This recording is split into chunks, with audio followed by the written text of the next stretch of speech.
Bonjour les cancers, j'espère que vous allez bien. On va découvrir ensemble vos énergies pour la deuxième quinzaine de juin du 16 au 30.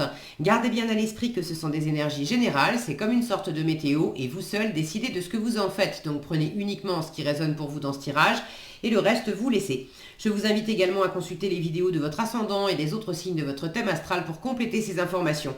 Ici, l'énergie avec laquelle vous entrez dans cette quinzaine, ce que vous voulez pendant cette période, comment vous vous sentez, la force qui vous soutient, le challenge à relever, le résultat global de cette quinzaine et quelques messages conseils pour finir.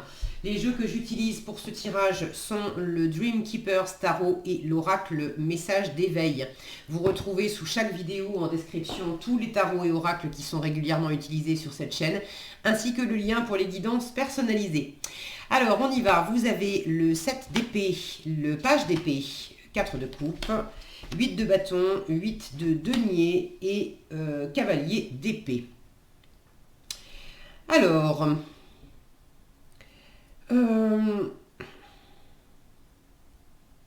bon, il y a un truc là qui vous... il y a un truc qui vous chafouine un peu là, les cancers. J'ai l'impression... va falloir... évitez de trop monter dans votre tête aussi. J'ai la moitié du tirage en épée. 7 d'épée, page d'épée, cavalier d'épée. Donc pas mal de réflexion, d'analyse. Alors je vous souhaite que ça soit de l'analyse constructive, posée, pragmatique, plutôt que de tourner en boucle et de ressasser des choses. Mais ça va quand même assez vite dans votre esprit. Et là, en termes de communication, il y a quelque chose à... Il y a quelque chose peut-être à éclaircir. Est-ce que vous avez besoin d'affirmer d'affirmer ce que vous voulez, d'affirmer ce qui ne va pas, d'affirmer... Peut-être que vous avez besoin de découvrir par vous-même, pour commencer, ce qui vous convient pas, parce que là, il y a quelque chose qui n'est pas... Il y a quelque chose qui est pas à votre goût, là. Votre état d'esprit. 4 de coupe pendant cette quinzaine. Vous n'êtes pas OK avec quelque chose. 4 de coupe, c'est ras-le-bol, foutez-moi la paix, si c'est pour vivre toujours la même chose, pour ressentir toujours la même chose. Il y a une insatisfaction, il y a une envie de passer à autre chose. Alors, vous entrez dans la quinzaine avec un 7 d'épée qui m'indique que, bon, pour moi, c'est lié avec ce 4 de couple. Il y a quelque chose qui... Vous êtes chafouin, c'est ce que je vous dis, vous êtes chafouin, les cancers. Il y a un truc là qui vous... Il y a un truc qui vous va pas. Alors, ce 7 d'épée, c'est... Moi, ce qui me saute aux yeux, c'est le masque. Le 7 d'épée, il y a plusieurs choses dans le 7 d'épée. Si mon focus voulait bien coopérer... Bon. Qui porte un masque? Est-ce que c'est vous? Est-ce que c'est vous qui faites vos petites affaires dans votre coin et par rapport à l'environnement, par rapport à une personne en particulier ou à certaines personnes, je sais pas, j'ai pas une personne en particulier dans votre tirage. Mais j'ai une notion de communication qui est forte. On communique rarement tout seul, donc par rapport à une ou plusieurs personnes, est-ce que c'est vous qui portez un masque? Est-ce que c'est l'extérieur, quelqu'un qui porte un masque avec vous? Là, j'ai l'impression qu'il y a quelque chose à clarifier dans la communication. De poser des mots sur ce qu'on veut, sur ce qu'on ne veut pas, sur ce qu'on sait et sur ce qu'on ne sait pas aussi. Parce qu'avec le 7 d'épée, il peut y avoir une petite forme de cachotterie. Est-ce que c'est vous qui faites les choses dans votre coin et vous ne donnez pas toutes les informations à l'entourage? Est-ce que c'est quelqu'un de l'entourage qui fait des choses dans son coin et qui ne vous donne pas toutes les infos? Le 7 d'épée, c'est... bon, pour certains, il y a aussi des trucs pas cool. C'est pas pour tout le monde. Je vous rappelle que c'est un tirage général, donc ça ne peut pas s'exprimer de la même façon pour tout le monde. pour certains, certaines d'entre vous, vous avez eu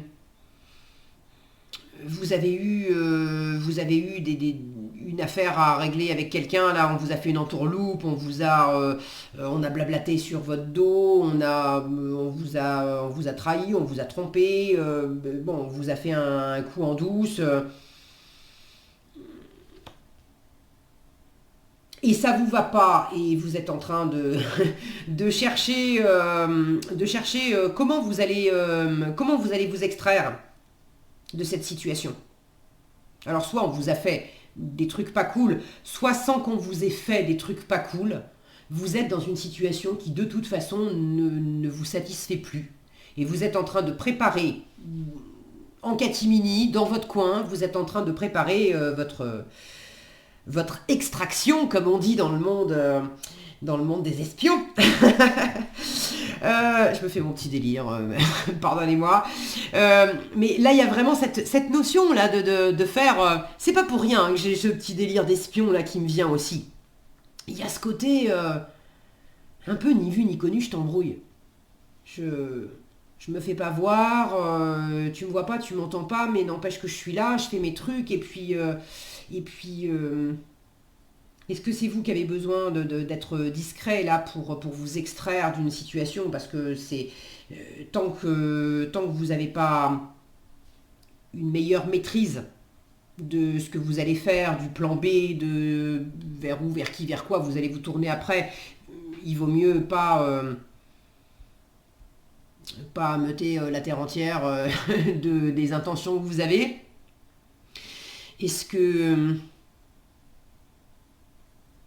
vous sentez qu'il y a une forme de manigance autour de vous, et là aussi, vous la ramenez pas trop, en revanche, vous en perdez pas une miette, vous êtes quand même assez méfiant, méfiante pour certains d'entre vous, et vous êtes attentif pour apprendre des choses de la situation, pour apprendre les éléments qui vous manquent, pour apprendre peut-être de vous-même dans cette situation. Qu'est-ce qui fait que je suis dans cette situation? Comment je peux faire autrement? Est-ce que c'est moi qui ne suis pas en train de me tromper? Parce qu'avec le 7 d'épée, on peut se tromper soi-même. Est-ce que je ne suis pas en train de me tromper moi-même sur quelque chose? Parce que je me sens pas satisfait, pas satisfaite.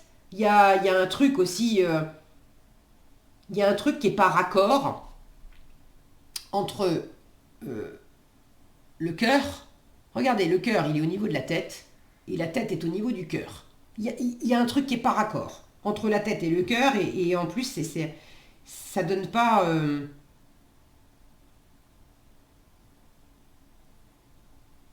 ça tourne pas comme ça devrait, et il y a quelque chose... comment dire?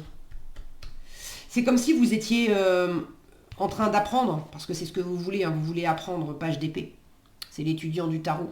Donc vous voulez développer des nouvelles idées, vous voulez acquérir de nouvelles connaissances, vous voulez vous informer, vous voulez découvrir qu'est-ce qui vous va, qu'est-ce qui vous va pas. Vous voulez découvrir aussi peut-être plus précisément pourquoi ça ne me va pas. J'ai cette sensation que ça ne me va pas, mais il y a encore un petit peu quelque chose qui vous échappe.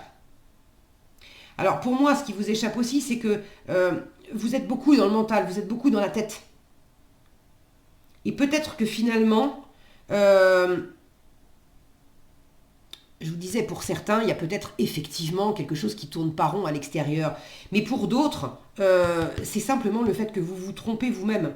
Parce que il y a quelque chose que vous prenez à l'envers. Vous réfléchissez les sentiments, et vous essayez de vous persuader avec la tête de ressentir des trucs. C'est un peu, j'ai un peu cette sensation-là. Vous prenez les choses à l'envers. Donc ça marche pas. C'est comme essayer d'enfoncer un clou avec une perceuse. C'est pas fait pour aller ensemble. Et vous en avez quand même conscience. Vous avez envie d'apprendre, vous avez envie d'être attentif. Pour certains, il y a vraiment le fait de fureter à droite à gauche, y compris sur Internet, et peut-être même beaucoup sur Internet, avec les réseaux sociaux, avec avec des vidéos, avec du numérique, des mails, bon, d'utiliser les nouvelles technologies de communication pour aller chercher de l'info et peut-être même espionner un petit peu, faire des trucs un peu... c'est pas forcément mauvais tout ça, hein, mais ça peut être... vous voulez des nouvelles de quelqu'un, par exemple, vous en avez ras-le-bol parce que vous n'avez pas vraiment de nouvelles de cette personne, mais est-ce que vous en avez donné? Non. En revanche, vous passez un peu de temps à aller regarder sur Instagram, sur Facebook, que fait la personne. Vous avez envie d'avoir des news, mais vous décrochez pas directement votre téléphone pour dire bah salut, comment tu vas? Je sens qu'il y a un truc de cet ordre-là. Alors, ce qu'on vous conseille, c'est de redescendre aussi un peu du mental, parce qu'il y a quelque chose là dans le mental qui participe à cette insatisfaction que vous ressentez. À peut-être cette fatigue aussi, parce qu'avec le cadre de couple, on est dans une forme d'inertie, de stagnation. C'est ras-le-bol, fichez-moi la paix. Mais fichez-moi la paix parce que j'en ai marre, parce que je suis fatiguée, parce que ça tourne toujours de la même façon, mais c'est pas forcément l'extérieur qui est nul et qui tourne toujours de la même façon, c'est peut-être vous qui vous voilà, qui tournait en boucle sur quelque chose qui est pas bien aligné.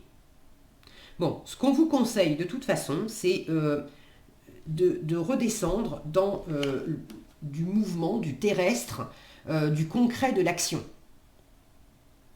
On vous conseille même de vous secouer avec le 8 de bâton. On vous conseille de communiquer pour ceux qui sont pas contents mais qui disent rien et qui font les trucs dans leur coin. On vous dit mais vas-y, bouge, dis ce que tu as sur le cœur. S'il y a un truc qui ne te va pas, dis-le. Si tu as envie de quelque chose, dis-le. Et puis bouge aussi. Alors bouge, imprime du mouvement, mets de la détermination, de la motivation, du dynamisme à faire les choses. Regardez, on a deux personnages là qui sont en train de faire, moi ça me fait penser dans les cirques, les gens qui font du trapèze. On ne voit pas de trapèze, mais bon. On sent vraiment du mouvement, de l'envol, il y a quelque chose d'artistique même avec ces ailes là.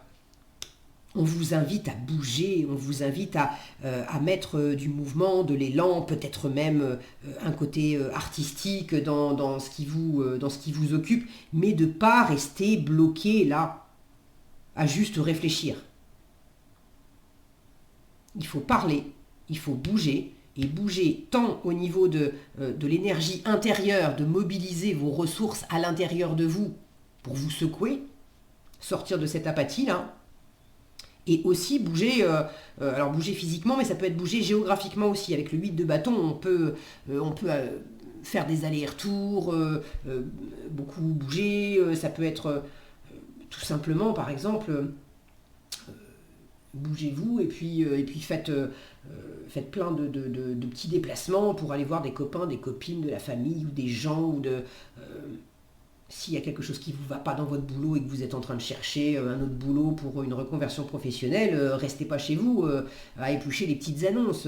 Allez frapper aux portes, bougez, rencontrez des gens, dites à qui veut l'entendre que vous cherchez, voilà, que vous vous éclatez plus dans votre profession et que vous avez envie de vous éclater à nouveau dans quelque chose d'autre. Bon, c'est des exemples que je vous donne, mais là vraiment, on vous invite à mettre du mouvement.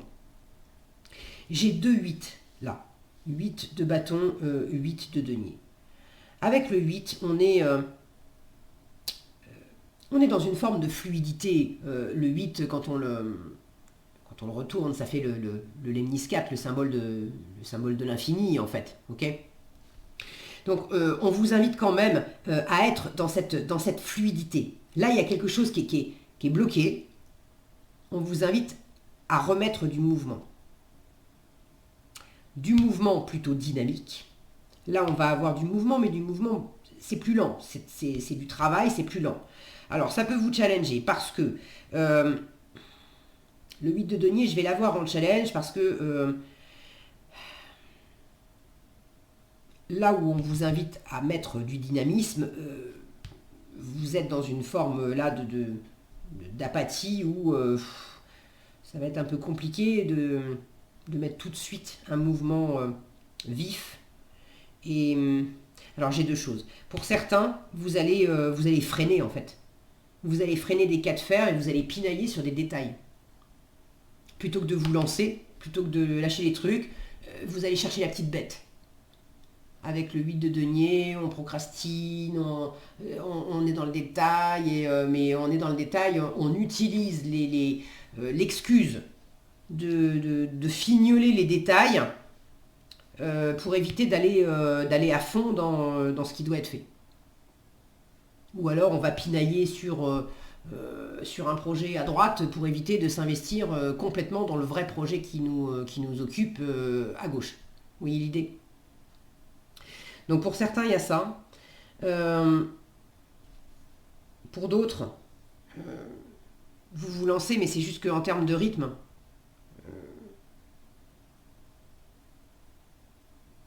soit ça va trop lentement, soit ça va trop vite en fait.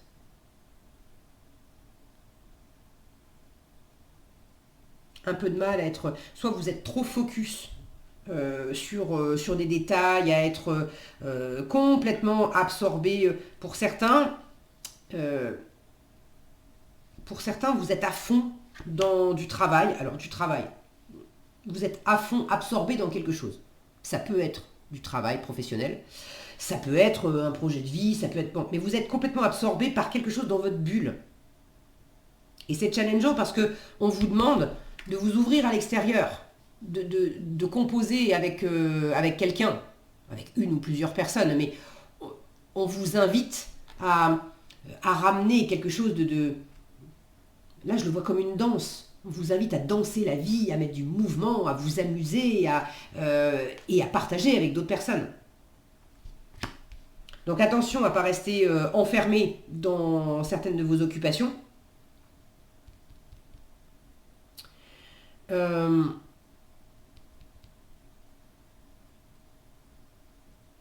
Je voulais dire autre chose et ça m'échappe.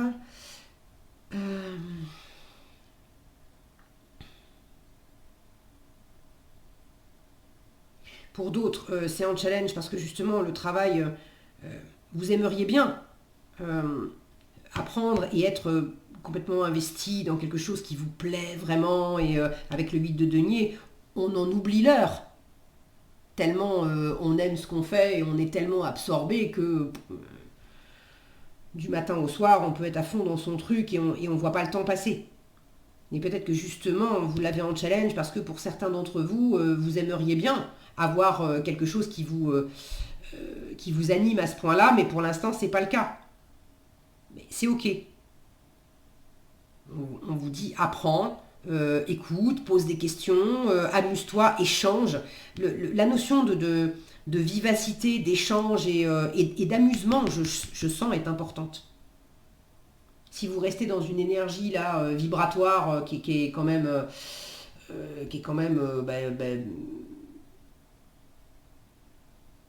posée, j'ai le mot abîmé qui me vient. Il y a quelque chose d'abîmé dans les idées. Peut-être des croyances, des jugements, peut-être dans les relations, je ne sais pas. Est-ce que c'est entre vous et vous? Est-ce que c'est entre vous et l'environnement? Mais il y a besoin de ramener du mouvement, de la gaieté, de la vie. Et vous le savez, vous avez envie d'apprendre.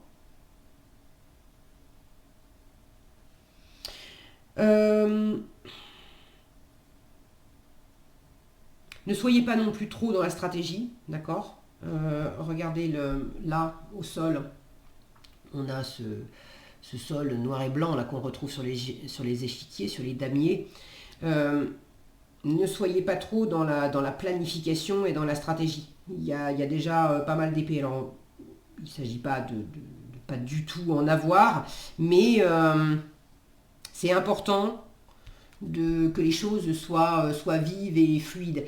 Il y a une petite phrase que j'aime beaucoup parce que j'ai pendant longtemps La procrastination, ça me connaissait bien. Et pinailler les détails et tout ça, j'adorerais me prendre la tête sur des détails pour éviter de me coller sur les vraies choses qui attendaient que je les fasse. Et un jour, j'ai entendu la petite phrase « fait vaut mieux que parfait ». Et là, ça m'a vraiment fait un gros tilt dans la tête. Et c'est quelque chose que j'ai gardé maintenant, fait vaut mieux que parfait. Et quand je sens que je suis en train de pinailler sur des détails, à vouloir trop préparer, etc., ça me le fait encore, hein, et ben je me le sors tout de suite. Attends, fait vaut mieux que parfait, donc un minimum de préparation, ok, d'accord, mais où est-ce que je sens que pendant que je suis en train de planifier des trucs, je ne fais pas. Donc stop, qu'est-ce que je peux faire ici, maintenant? Et c'est ça le côté hyper vif, hyper spontané du 8 de bâton. Et on est dans les bâtons, dans l'action. Donc ici, maintenant, hop, hop, hop, qu'est-ce que je peux faire? Et fait vaut mieux que parfait. Et cet élan-là, ça va vous amener quelque chose aussi d'agréable. Donc attention à ne pas vous enfermer, d'accord, dans la préparation et dans la stratégie. Pour finir, cette quinzaine avec le cavalier d'épée, il y a quand même quelque chose qui bouge et qui bouge vite. Le cavalier d'épée, lui, dans la communication, il est quand même fort. Il est doué pour faire passer ses idées, pour se faire entendre, pour exprimer clairement ce qu'il veut. Il est convaincu, il est convaincant. Donc là, il y a quelque chose qui s'amorce, qui se libère, qui peut-être aussi un saut qui est fait, ou ceux qui sont en train d'apprendre quelque chose, vous en savez suffisamment pour passer à un niveau suivant, même si tout n'est pas abouti. Vous passez du valet au cavalier, il y a quelque chose qui vous aide à aller de l'avant. Si c'est pas vous, c'est quelqu'un qui vient vers vous avec une forme de savoir, avec des informations, avec du peps aussi, avec du dynamisme, avec une vivacité d'esprit, avec une espèce d'élan qui vous booste. Donc c'est plutôt agréable. J'ai une sensation aussi à travers cet élan, de faire le ménage dans les idées, les pensées, tout ce qui était limitant, empêchant. Ouais, il y a un truc là, il y a comme une espèce de bourrasque là qui fait que ça y est, ça nettoie la situation, ça nettoie la tête, peut-être pas complètement à 100%, mais ça vous nettoie suffisamment la tête et ça vous donne suffisamment de l'élan pour amorcer quelque chose et pour sortir de cette espèce d'insatisfaction que vous avez là. Ok. Alors, en conseil, vous avez créateur et je suis enfant.